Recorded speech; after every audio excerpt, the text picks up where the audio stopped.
Ready? Are we on? Hey, everybody. Welcome back to Immortals Inc. Videocast, right? Is that what we used last time, Josh? Yep. Okay. So anyway, today I have a couple members of the, I'm Carlos Robles, if anybody didn't know, and I own Immortals Inc. Today we're going to talk with a couple of members from our new board game group called Flavor Text. They like to demo games. And do our live stream on Sunday, right? Yep. Who we have is Kailey, and we have Ryan. And they're here to talk to us today. But before we get to all that, let me go over some new product that we have. This is the new product that I had last week. Nate was supposed to come in and talk about Vampire this week, but some family matters came up, so he couldn't. I don't know, maybe he's just ditching me. I'm not sure. But Vampire 5th edition's in now. Hardback, it's beautiful. You get the PDF with it, and you should read it. If you like a fan of Vampire, dark role-playing, or anything else like that, this is your call. Got plenty here. I decided to go into something I probably shouldn't have, but I'm going to give it a try anyway. Hornet Leader. Yeah, Hornet Leader. This is the F-18 campaign from 1983 all the way up to now. You can choose the various weapons for the... It's all historically accurate. It's more of a historical accurate board game. But you can run different campaigns, and it's more of a strategy-based game. You didn't like this, Josh? Come on, Josh. We have to have more historical games.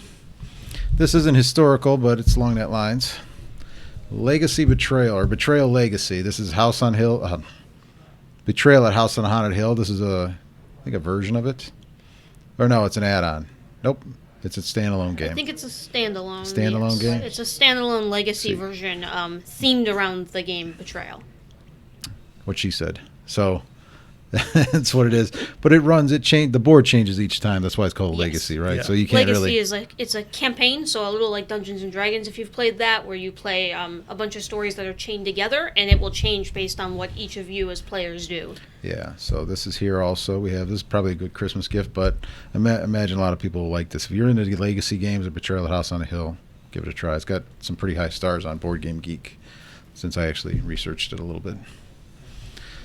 Oh, what else we got? Oh, random game redone by Steve Jackson game called Spank, which is Space Pirates Amazon Ninja Cat Girls. It's basically you're a space... Pirate Amazon Ninja Cat Girl? Yep. And then you're running around trying to get the most stuff from everybody. The reason it's an older game from them, but the artist Phil Foglio, if any older guys know it, he's pretty much a staple part of any D&D and everything like that. But he did the art, and Steve Jackson, they make good games. Oh yeah. So that's redone. The big thing that came out is 2 books from D&D Wizards. First one's Waterdeep, Dungeon of the Mad Mage. This is when you delve into the Underdark from the Yawning Portal. It's a continuation of Waterdeep. What was the original? Dragon Heist, which I'm currently running through with my group. And this will take you from 5th level to 20th level. It's a pretty meaty book. Also, they came with it as a pack, which I think this is the first time they did. So it comes with maps and secret cards. Elder Runes, actually a lot of maps. 23 maps of the Underdark, Undermountain. Interesting. I would assume it's all the maps from the book, but if you don't want to like scan it and print it out and all that, It's an interesting idea to start doing that, because it can be quite annoying as a DM to try and print all that stuff out for your players. Yeah, that's actually pretty good. And then finally, Guildmaster's Guide to Ravnica. This is mixing Magic the Gathering with D&D for the first time ever, using the city of officially mixing the two. I'm sure a lot of homebrew stuff, but officially mixing the two is Magic for the first time. Sorry, I was reading at the same time. Apparently it sounds like it's more of an intrigue. You know anything about this? I don't know a lot about it. I know that it's one of the worlds from Magic. Based on one of the worlds. But I was reading... Yeah, I think it's more of a intrigue and subterfuge, political manipulation. Yeah, it's a setting. Yeah. Just no campaigns. Just gives you... You know, I'm going to have to get one of the D&D guys in here to talk about this. Yeah, we'll have to do that in the future. But they also came out with the maps and miscellany. Miscellany? Miscellany. No. Miscellany? Yeah. Miscellany. Not sure. Some fantasy word. Yeah. No, I think that's. I think they're trying to say miscellaneous, like the maps and the player handouts and such. And I'm sure that's a real word. I'm sure it is that we just none of us know. Somebody pulled out of a. What's that called again? Thesaurus. There you go. All right. The internet. The internet. So anyway, actually, I brought Flavor Text in here. Why don't you guys tell us who you are and what you're doing here now at Immortals? So yeah, we are Flavor Text. We are basically the board gaming group kind of here at Immortals. We stream every Sunday. The time does vary a little bit, unfortunately. The time does vary a bit, but we play different board games. We more of are about showing you them and how they work and the fun you can have with board games and things like that, but all around gamers in general as well. And then we do occasionally do demos and teaching nights and things like that here as well, here at Immortals. Yeah, I think you guys more really go over how to play a lot of games that are overly complicated. Yeah. I think I like the idea that you guys came and working with us because that way people don't have to pay $70-$80 for a board game and not know anything about it. Exactly. I think what was the last one you did was... last week we did Red Dragon Inn. No, that wasn't the one. That's actually kind of affordable. It's only like $30 or so like that. The biggest like Scythe we did, which is a very expensive one, and yeah. Founders of Gloomhaven is also a rather expensive game. Expensive game to take a look at. Those are good for Christmas. Oh, the one with the Fallout too. Yep, Fallout as well. Yeah, that was another pretty good one there. Oh that yeah, you guys did, and it's often hard because you never know. You know, you can see what's in the box, but it's like what that's just one picture. Yeah. Really knowing what's in the game, it can be hard to commit to spending that much money without knowing much about it. So who do you guys usually have on the stream? It's you? So it's normally the two of us, and then Kat and Gerardo, who are both out there, that's why I'm pointing, and then occasionally Terry joins us for games as well, and we do have other friends that pop in as well, but in general the four of us are kind of... But yeah, like Sunday nights, what I want to do also is have a lot of board gamers going. So I want to make that the board game day, board game night. So on Sunday nights, if you guys are here, and you have space, or they can watch the games live as you play them, or you can have space and everything else like that. And also, I think, right, Josh, Patreon's up, right? We just started our Patreon, which is a support. What do you call it? A support method. I hate that. It's not like we need support. No, I'm kidding. It's a way for more people to see us, and it's like a subscription based. Subscription based. And with the subscription, you get more. Like I think you guys are doing voting. You can come and I think there's options where they can come play with you guys. They can pick what games are going to be played. Yeah. We're going to add a whole lot of more over time. Josh is more in charge of that. I'm just like whatever. You guys give me the ideas, and we'll go from there. Also, I forgot what I was doing. Oh, but Sundays. I really want to get that going for board games so people can come in and play. But yeah, if you're here, they can watch you. If they're not playing or you got some extra time, they can teach you a board game. They can jump in on a board game. Oh yeah. We have a library. I wouldn't say it's the greatest library, but we have a library of games that you need. Or bring your own, bring it in, and we'll play it. And if it's something that's really popular, I probably have a copy or a demo copy laying around somewhere. Oh yeah. So that's all you guys, and that's every Sunday at.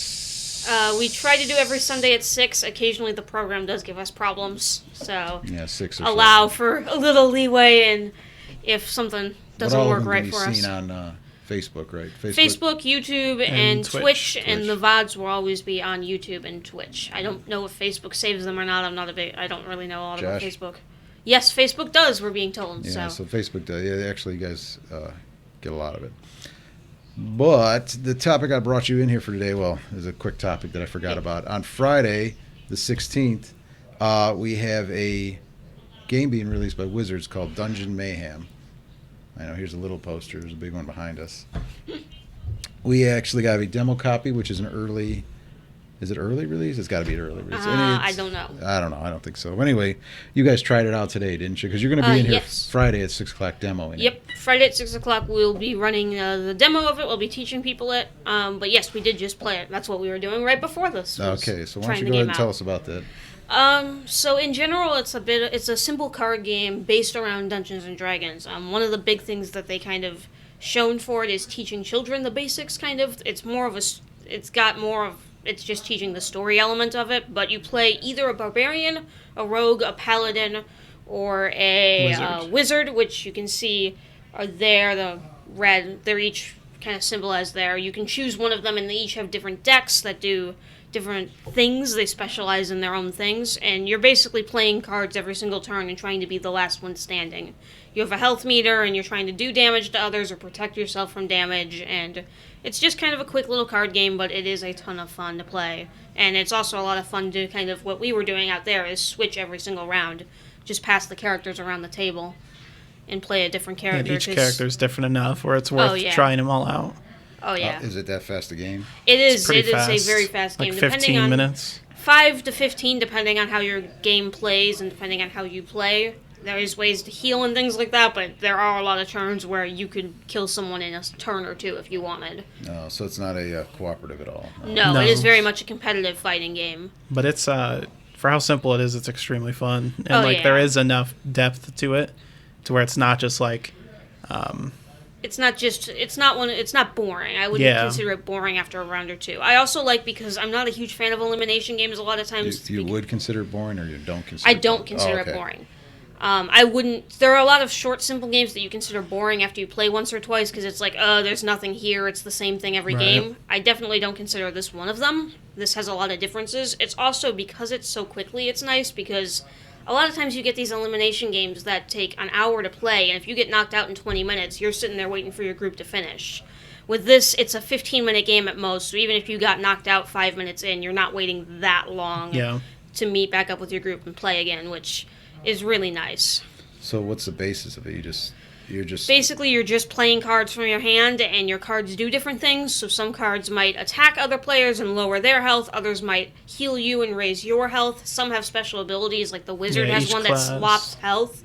So each class has their own special abilities, like 1 to 3. But they're all simple enough to where it's not... Do they have their own deck, or is it a common deck? They all have their own deck. Each person has their own deck. All right, that makes sense. So then each character has different abilities. And the different attacks are like stuff... Like there's Burning Hands, which is a D&D spell. There's... Yeah, it's all themed around D&D. Yeah. So, it's all different spells. So it's pretty interesting. So... It's a great way to get to know the basic elements of Dungeons & Dragons, like the story elements. Sorry, interrupted for a minute. But go ahead. Elements. It's a really great way. It's not necessarily going to teach you any mechanics. I could hear. Yeah, we had a technical difficulty. Technical difficulties. Somebody was listening to the podcast out in the... and we could hear it, and it was throwing all of us off. I'm like, why am I hearing her twice? But it's a really great way to learn, like, the basic story elements. Like I said, a lot of the cards are themed around, like, Burning Hands and things like that. They teach the basic names of spells and things like that. They're not necessarily going to teach you the abilities and what they do, but if you're trying to get someone interested in the story behind D&D, it could be a really great way to do that. Because it requires no knowledge of D&D, but it does teach the names of spells and the story, kind of, and the types of characters a barbarian or a rogue or a wizard are. Do they have names for them already? They do. I don't know them off the top of my head, but each of the characters does have a name. All right. I can't remember how much it is. I should know. It can't be more than, say, 10 or $20. Yeah, it's not a super expensive game, I don't think. Well, I'll have it Friday for sure, but... oh, yeah. What's the age group on this, you think? I mean, it's honestly, I think really anyone could play this. What do you suggest the age group? I really think anyone could play this as long as you're willing to take the time. We play games like Scythe, like we said, that are like extremely deep, and we enjoyed it. So. Oh, yeah. Okay. I would definitely say this is not the type of game where this is not going to be the only game a serious board game group plays in a night. Yeah. But it is definitely, I think, a good definition of it would be a filler game. A game in between the long games. You can play a round or two of this. It's a ton of fun. It kind of takes a break from the super heaviness. But even young kids, I think, you would have to take a bit of time. I think it might take them a bit longer to understand some of it, but they could definitely grasp it and have a lot of fun playing it too. How about a non-gamer? Like, say, I think definitely non-gamers. The number one thing is with any game, it can be easy to get frustrated if you don't understand the language. A lot of games use a very specific language that's just kind of words that board gamers are used to. This game's pretty simple, though. This game's pretty simple. I wouldn't expect a lot of it to show up. Yeah, it's kind of like the sword does damage, the heart heals. So it's something where even a non-gamer or a kid could... The imagery is enough kind of to understand what the cards are doing. Not that non-gamers are bad people. I'm just no. It can often be difficult to understand games for non-gamers because they do use special words that just they assume you know what they mean. And Yeah, it's like, because I couldn't imagine. But this game doesn't really do that. It relies a lot on the simplistics of it. It's designed to teach new people because board games. we get a lot of people that come in here and they want to play with their wife or husband or spouse or that kids. never played. Yeah, that never played, and all of a sudden they're like, it's hard to tell them which games because a lot of them are over the top because they like to a lot of companies like to produce games that are really hard. And we just had a new company come in, and I want to carry a lot of them. Blue Orange, was that the name of it? It's a Blue Orange company. I'm working my way up to carrying their product, but they're designed for non-gamers, kids, and everything entry level. But this sounds like Wizards was trying to make something. Yeah, Blue Orange is like 15-minute long games. Well, so that's always good. A lot of like introductory games too are like party games, like goofy party games. And those like don't necessarily introduce you as much to This is like an actual like game, if that makes sense. Mm-hmm. It's a very good beginner. So it's nice to have like an introductory actual card game with battling, PvP mechanics. Yeah, and it teaches you good concepts for larger games like Red Dragon Inn, which we played last week. There's a lot of similarities between the two. Yeah. That this teaches at a very good basic level to get you used to it for if you wanted to move up to a larger game or teach your spouse who's never played. There's a lot of similarity in mechanics. Yeah, that's cool. Yeah, I think they want to also. It's a card game, which I see they want to go for Magic, and it's a role-playing game at the same time for the different characters that carried in there. So, yeah, that's Wizards. You gotta like them, though. Yeah, they're kind of pushing the two together. That's cool, but but this will be available Friday, and you guys will be here Friday to demo it. So we'll have an open copy. You guys can come in and play. If anybody wants to stop in, they'll be here. Flavor text, ask for them. Oh, yep, and we're always available. If you want us to teach it, we can too. Don't you guys have a page now or something like that? I we think should have a we Facebook do. page. We're not the ones that made it though. So Cat set it up. Cat set it up. So. We'll get Cat. I think it's called. I think it's just called Flavor Text, but she literally just did it today. I think. Yeah. Well. So that is all set up. You can easily find it through like all of us too. All of us are linked to it. So if you find it, any one of us. That's how we do most things here. Is we just make it up as we go. So, yep. As long as it works for you. All right, well, Friday then. Okay, and then let's see. Anything else you can think of for that game, or? I mean, in general, it's definitely like I don't necessarily think they kind of produce it as this idea that it's going to teach people D&D, and I definitely don't think that's the case. You shouldn't mistake it as a teaching mechanism. It doesn't teach any mechanics of D&D, but it does introduce the story elements of it and all that. It's more like a light introduction to fantasy rather than D&D mechanics. Don't expect it to specifically teach D&D to someone, but I think it's a really great way if you think there's someone that like we have a few friends too that would love fantasy but are a little intimidated by Dungeons and Dragons and things like that. This is a great way to teach them the story elements of something like a fantasy without all that necessarily heavy and stuff that might be introducing like the archetypes that are found everywhere. I was just looking at this picture. Shit should be behind you guys. Behind us as well, yeah. This devil-looking kid. Well, it's a tiefling from the D&D world, which is a half demon, half human, half demon. And then he's got like a little charming little snake guy with wings. It's cute. Well, if you that's fine for like a kid's game or you're introducing it, but if you actually know like these guys are terribly evil. These are the messengers of the terribly evil people, so they're like the worst part of the D&D world is these guys. But it's I'm glad funny that they seeing made them in such cutesy art too. Yeah, they made them all happy and good, but that's okay. And usually half orcs are. Tieflings are evil? Yeah, they're kind of evil. Tieflings are pretty bad. Not all tieflings are evil, but most tieflings are evil. I think we can all agree on that. Misunderstood. All right. Okay. Misunderstood. That and a 50 cents will get you a Twinkie. But. All right, well, that's cool. Well, what else have you guys got lined up? What do you guys got coming up? Tell us about your stream on Sundays. So, every Sunday we try and stream a board game or a tabletop game of some form. It does depend on the week as to what we play. We'll go for lighter ones some weeks and heavier ones other weeks. You can always find the schedule of what we have planned for the next coming weeks and even months ahead sometimes on Facebook, on our page, and on, I think the Immortals page might have it too.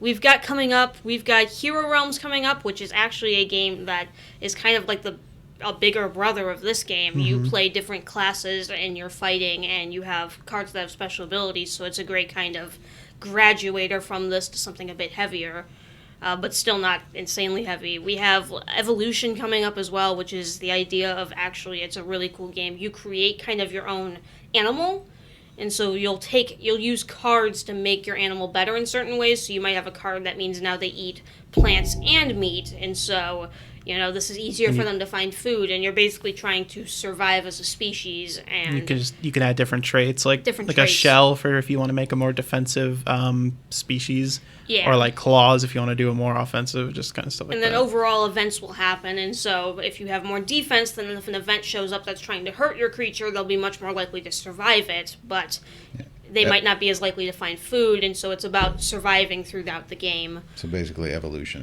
It's pretty interesting. It is a really interesting game. What else is... I've got some kind of Lovecraft game, right? I think there's a Lovecraft game lined up. I'm not sure when, though. Mansions of Madness, I think it was. Mansions of Madness is lined up, yeah. So that one's And that's kind of a Lovecraftian story game. What other games did you want to see them?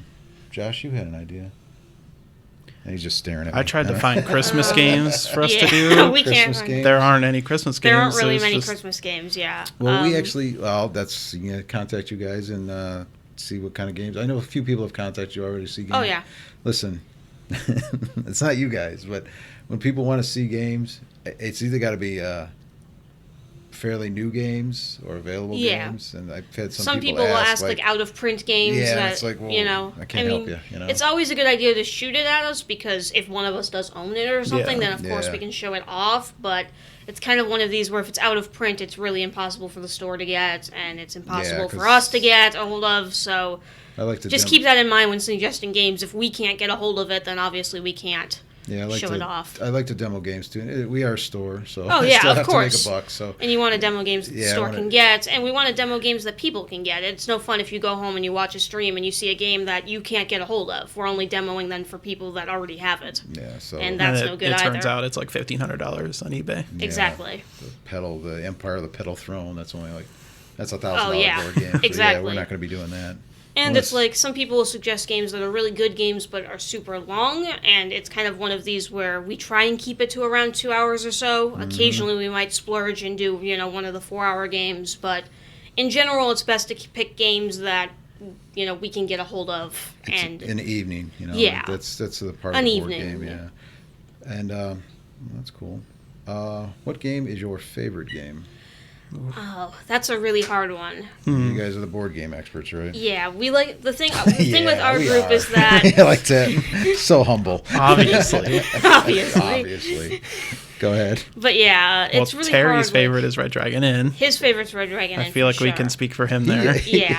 I'm not making fun of him, but man, he's an intense player. Oh, he is. I'll sit in my office. Go, what are you going to do that again for? He is. He's a very competitive player, I'm like, and Red Dragon Inn is one of his. No, he just is a very competitive player. Yeah, I can relate. But go ahead. Oh yeah, but it's hard because with our group, a lot of times our favorite game changes. We'll play a game and then play it for a few weeks. We'll play it every couple of nights, and then we're like, kind of tired of that game. So it does flip flop a lot. That Fallout game is amazing. The Wasteland Warfare. A ton of fun. That's Wasteland Warfare. Famous. Yeah, it's pretty awesome. Like she said, my favorite probably changes like every day. But yeah. As a group, the game that I find we play a lot as of late has changed a lot. We're big fans of playing like one big game and one light game in a night because we do shorter game nights. Overall, it DC changes. Deck Builder used to be a big one for us. DC Deck Builder is one we play a lot of. Deck building games in general are ones that our group plays a fair amount. That's my favorite genre. Deck building? So deck building in general? Yeah. Ascension? You like Ascension? Oh, yeah. We love like Ascension, DC Deck Builder, all those. There's also Rick and Morty. Rick and Morty, yeah. Have you played that one? Or not on stream, but I think we have played that one off stream, yeah. Yeah, any deck building is always fun. Oh, yeah. All right. What is your least favorite game?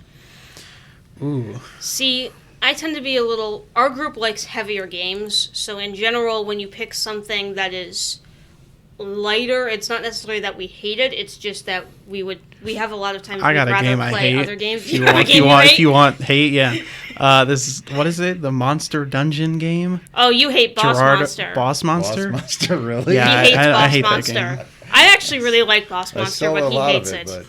My opinion doesn't mean much because we played it once. Oh, okay. But from what I played, I didn't enjoy myself. Was it aggravating or just not your style? I don't know. I honestly don't know. I just didn't like it.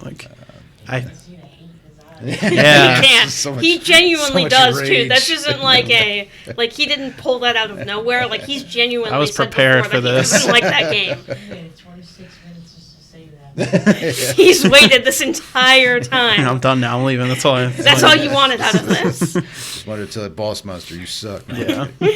So you don't want the Boss Monster crown I have in the other room? No. Okay, I'm sure. Oh, that's what you're getting for Christmas. Your Christmas presents, Boss Monster. The entire deluxe set. Until you enjoy it. All right. Well, Josh gave me the knock, so we're coming to an end here. But thanks, you guys, for coming on.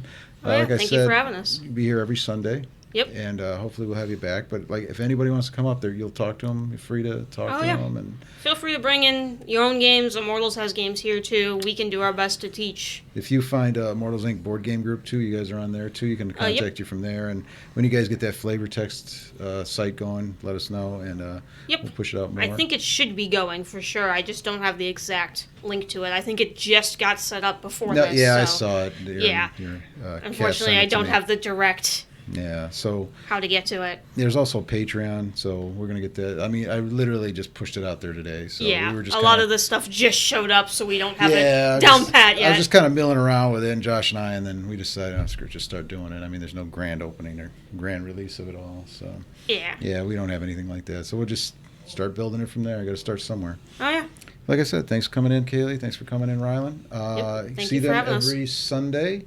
And if you want to come down here, we're at Immortals Inc. It's an actual store, believe it or not. It's in a basement. It's scary, so don't be put off when you get here. You do have to go into a basement. Give us a call at 216-712-7169. Check our website at immortalsinconline.com. What else we got over there? Facebook is Immortals Inc. Twitter is Immortals Inc. _Inc. Right? It's Facebook. Everything's Immortals Twitter, Inc. yeah. TCG Player Pro, or I mess this up every time. Immortals Inc. has an online site where we sell singles. Just go to our webpage, hit store, it'll take you right there. That's all you got to do. What else? A multitude. And check out all our streams. Sunday night streams with these guys. Yep. Thursday night afternoon streams with Katie Paints. Thursday night is, I keep looking at Josh, sorry. Magic the Gathering. Monday is 40K. If you can't get enough of destroying things, you can watch those guys. And I think we're going to have more soon, right? I don't know. We're making stuff up as we go, but you got things are in the works. Yeah, things are in the works. But until next time, thanks a lot. We'll see you later. Bye.